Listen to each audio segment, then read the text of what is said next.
Nalil lu ka.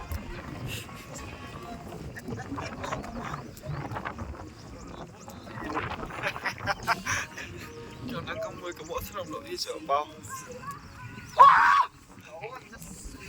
Nó về. À có hol đâu họ chừng cái bà thuốc cái xe. Skopi. Oh. Bao. Bong khen là chết lạ là thằng lộ.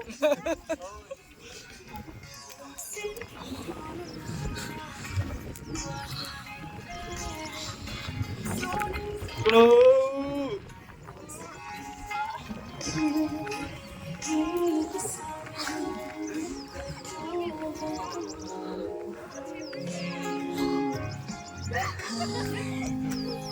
Wasit hai tị. À.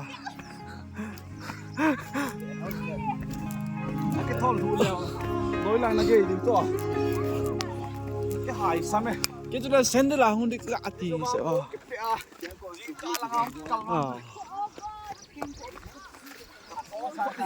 À.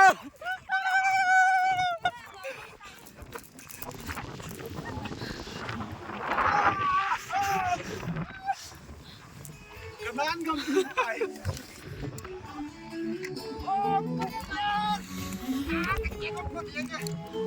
Sudah lama belum berapa. Nanti try di mana apa?